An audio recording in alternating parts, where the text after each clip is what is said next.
يا وارد الأنس والأفراخ في السحر أزحت ما بفؤادي من لظى الكدر. Ini membaca Basul Masail lama juga ini. Basul Masail Senin 23 Syawal 1441 Hijriah, 15 Juni 2020 Masehi. Masail tahun 2014 2015 mengenai memakai rambut palsu. Bagaimanakah hukum memakai rambut palsu bagi orang yang botak?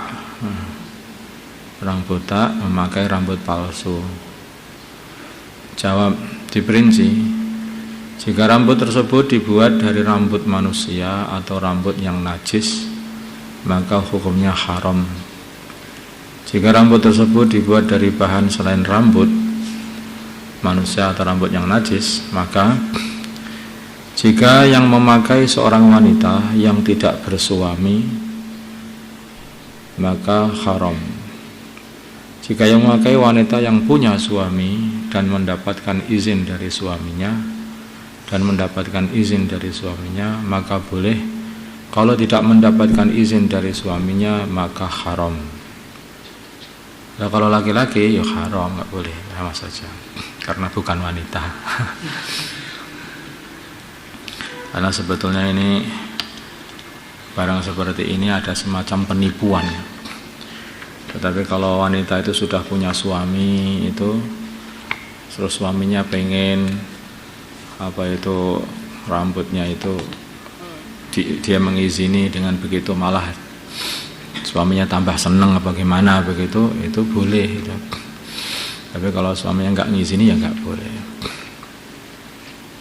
Jadi kalau sudah orang wanita itu kalau sudah punya suami terus diizini suaminya, itu jadi longgar masalah berhias ini. Jadi longgar. Jadi itu pun harus di bawah izinnya suami. Nafkah untuk istri dan ibu kandung. Nafkah untuk istri dan ibu kandung. Ada seorang suami yang berpenghasilan tidak tetap, akan tetapi kalau ia mendapatkan gaji maka ia lebih mengutamakan memberi nafkah kepada ibunya daripada istrinya. Misalnya gajinya 500.000, maka istrinya diberi 200.000, sedangkan ibunya diberi 300.000. Bolehkah istri minta cerai dengan alasan tersebut? Jawab, kalau wanita tersebut, istri tersebut masih mendapatkan minimal nafkah, maka ia tidak boleh minta cerai. Ukuran minimal nafkah adalah beras setiap hari 6 on, 1 mud. Lauk pauk menurut kebiasaan tempat tersebut, tempe misalnya. Kalau orang sini ya tempe lah. Pakaian selama setahun 2 kali, musim panas, musim dingin, 2 musim misalnya. Catatan, seorang anak meskipun sudah mempunyai istri, ia masih berkewajiban, ini diperhatikan ya. Seorang anak meskipun sudah mempunyai istri, ia masih berkewajiban untuk memberi nafkah kepada orang tuanya yang fakir,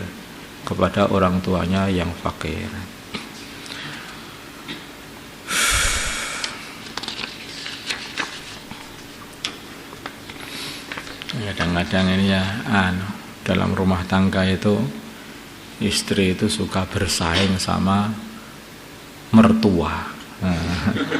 Itu memang begitu, namanya wanita. Makanya kalau orang itu berumah tangga itu sebaiknya tidak satu rumah antara seorang menantu wanita dan seorang istri. Lebih baik itu pisah rumah. Kalau enggak nanti jadi permasalahan. Banyak masalah-masalah dikarenakan satu rumah itu. Biasanya yang enggak terima sana, kata sini, akhirnya timbul hasad sana, hasad sini. Nah, namanya orang laki-laki juga bingung itu. Ini ibunya, istrinya, ibunya atau istrinya. Maunya istrinya, pokoknya ini suamiku untuk aku semuanya. Maunya ibunya, ini anakku, yang melahirkan anak ini adalah aku, ini ibunya aku. Nah, jadi gimana lagi? Bingung nanti akhirnya anak laki-lakinya. Tapi kalau nanti agak berjauhan, itu tidak saling tahu. Ketika tidak saling tahu, sing anaknya memberi nafkah kepada ibunya, juga istrinya nggak tahu. Nah, anaknya memberi nafkah ke istrinya, ibunya nggak tahu, tidak saling tahu, begitu lah itu akan jadi adem malahan. Makanya kadang-kadang suami itu harus pinter-pinter. Kalau suami itu nggak pinter itu, lah gimana? Aku kan ya harus jujur. Jujur itu kan masuk surga, bohong itu masuk neraka. Ya lihat-lihat, lihat-lihat. Kalau kamu bohong, terus nanti kamu masalah keluargamu, nerakamu sudah datang duluan.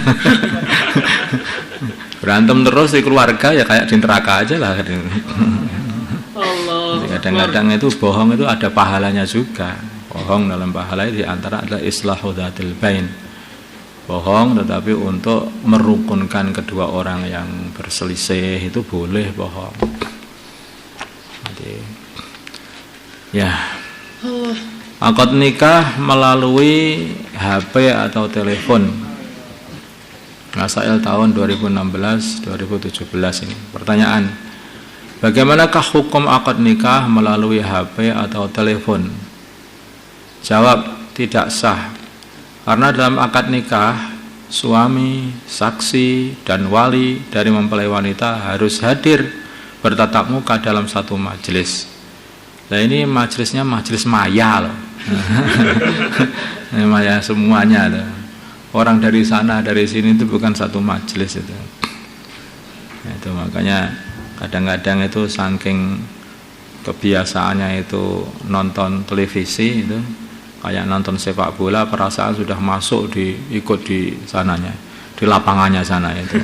Nah, demikian juga akhirnya nikah juga begitu, dibukakan komputer tampak jelas atau lewat HP jelas wajahnya sana, wajahnya sini, sangat satu sama lain sama melihat rumah sana dalam satu majelis. Itu bukan satu majelis itu.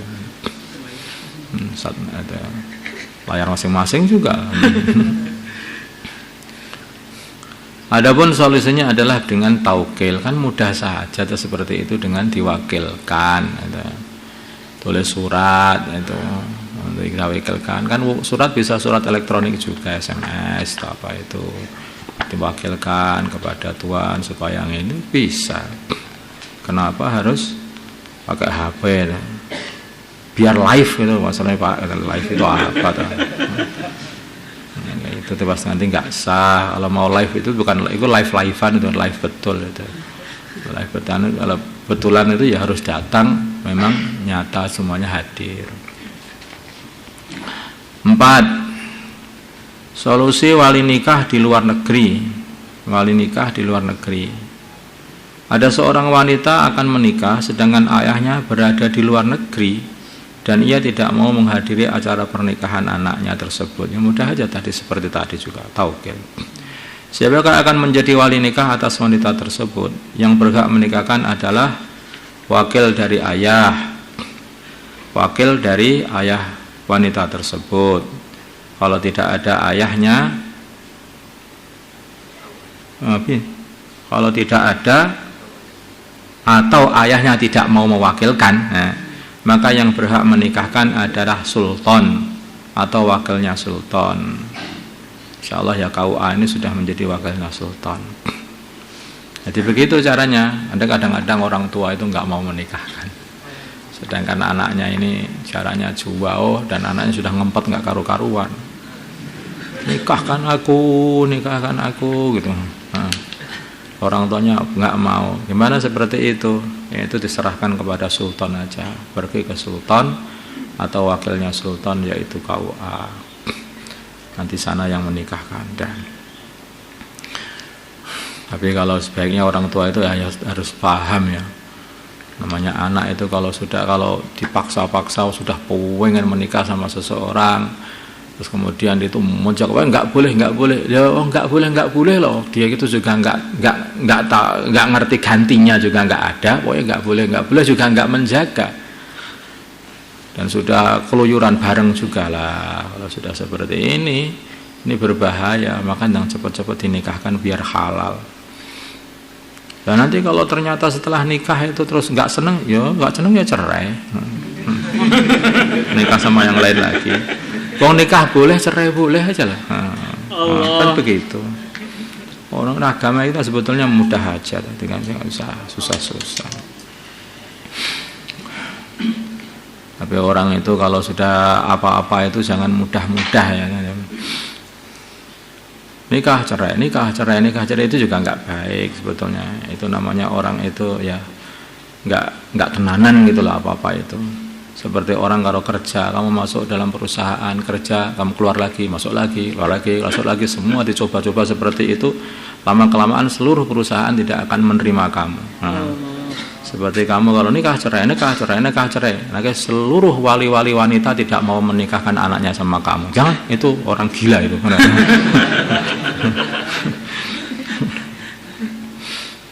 Kalau bapaknya bisa tawakal kepada orang yang hadir, baik melalui telepon atau surat, maka hendaknya tawakal saja. Jika tidak, maka yang menikahkan adalah kau. Tawakal aja, bisa, mudah. 4, 5. Wakilnya wali tidak menyebutkan nama orang tua dari mempelai wanita.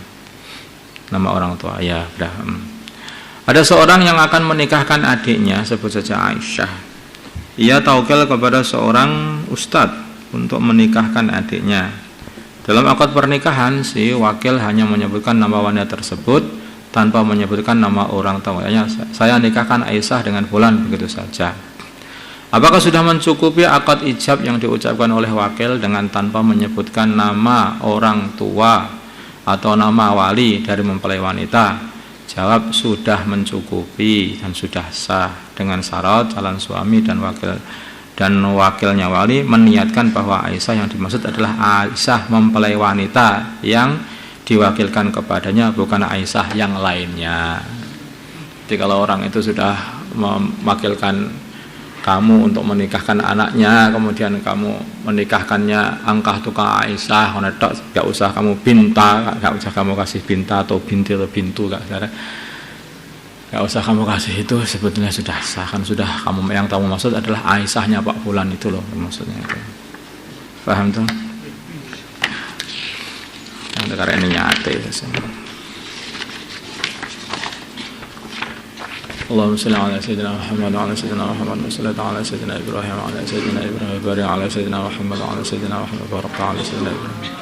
Allahumma arhamna wa sayyidina Muhammad, Allahumma ighfir li sayyidina Muhammad, Allahumma aslih baina qulubihim wa sayyidina Muhammad, Allahumma ansur wa sayyidina Muhammad, Allahumma ansur sultanan nasira.